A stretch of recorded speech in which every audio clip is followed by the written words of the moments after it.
Manajemen Persebaya siapkan rencana multi-years, mulai kontrak pemain jangka panjang, hingga pengelolaan Stadion GBT. Persepakbolaan Indonesia sudah mulai ada titik terang. Hal itu karena sejumlah pembenahan mulai masif dilakukan. Hasilnya memang belum sempurna, tetapi mulai lebih terorganisir daripada tahun-tahun sebelumnya. Misalnya seperti yang telah dilakukan oleh I-League sebagai pengelola kompetisi liga di Indonesia.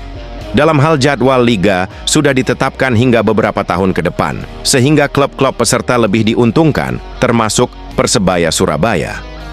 Secara garis besar, sepak bola Indonesia sudah mulai ada titik terang. Misalnya, pengelolaan liga sudah lebih baik, di mana PT LIB telah membuat jadwal liga hingga sekitar 3-4 tahun ke depan.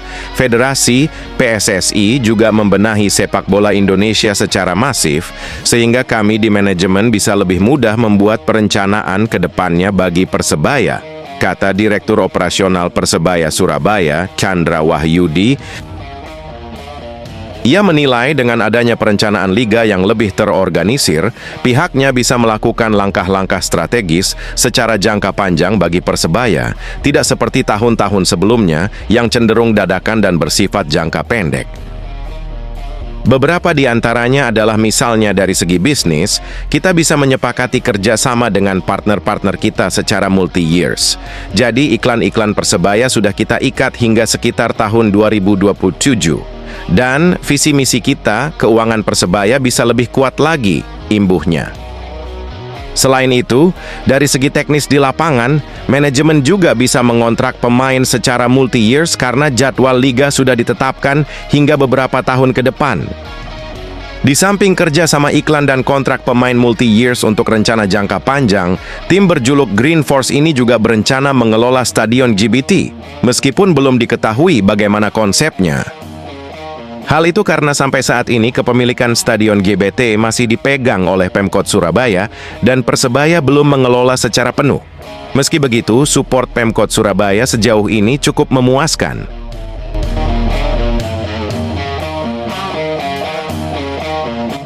Bajul Ijo belum punya bas Persebaya hingga musim 2025-2026.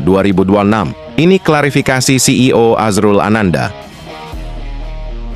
CEO Persebaya Surabaya, Azrul Ananda, memberi penjelasan terkait pihaknya yang hingga memasuki musim 2025-2026 belum memiliki bas pribadi.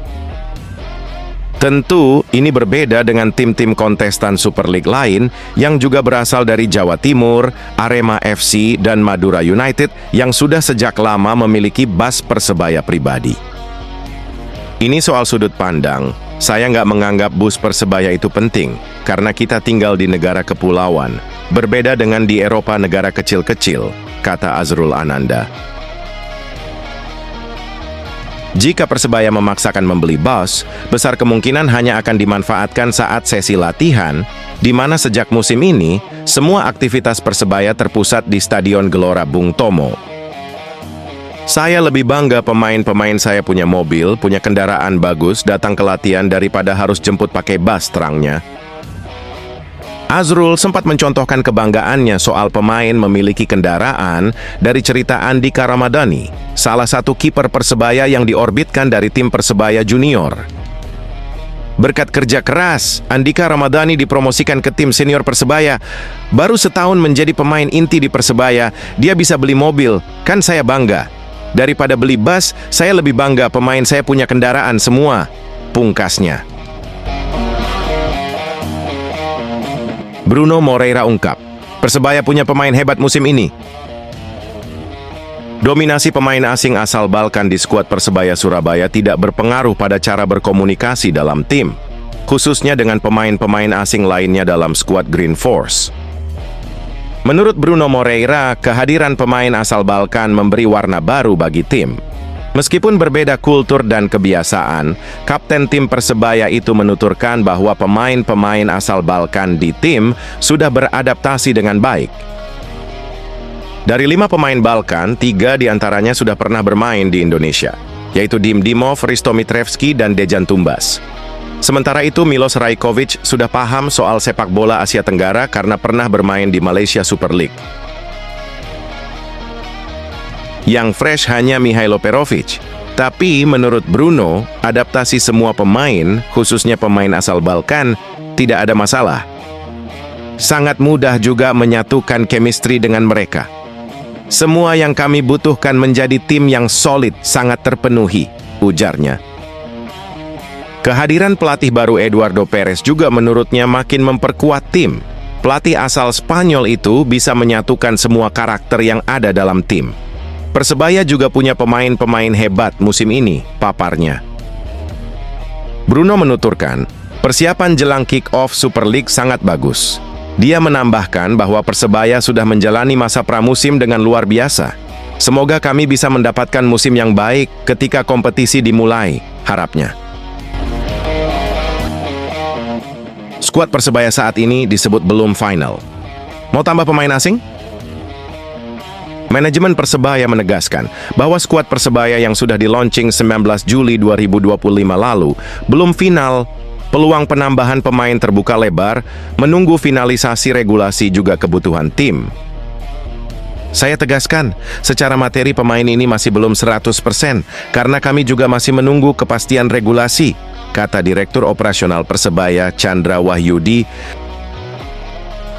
Chandra dalam penjelasannya menambahkan, pihaknya akan memaksimalkan semua peluang demi prestasi terbaik Persebaya di Super League 2025-2026.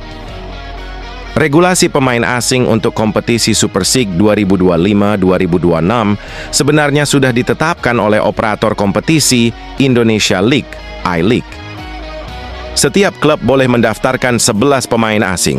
Namun hanya 8 masuk daftar susunan pemain di SP, sedangkan 3 sisanya berada di kursi penonton. Keputusan itu berdasarkan hasil rapat umum pemegang saham RUPS I-League. Sepekan kemudian, Ketua Umum PSSI, Erick Thohir menyurati I-League, meminta peninjauan kuota pemain asing. Erick Thohir menyarankan, dari 11 pemain asing, cuma 7 dapat masuk di SP, 4 di kursi penonton. Terbaru, beredar kabar pemain asing boleh masuk di SP sebanyak 9. 7 pemain asing jadi starter, 2 cadangan. Regulasi kuota pemain belum jelas juga, artinya masih ada peluang juga bagi kami untuk memaksimalkan tim ini, entah itu penambahan pemain asing atau lainnya, pungkas Chandra Wahyudi. Saat launching tim, Persebaya baru mengumumkan 27 pemain, 8 diantaranya pemain asing. Artinya peluang untuk menambah pemain asing masih terbuka lebar.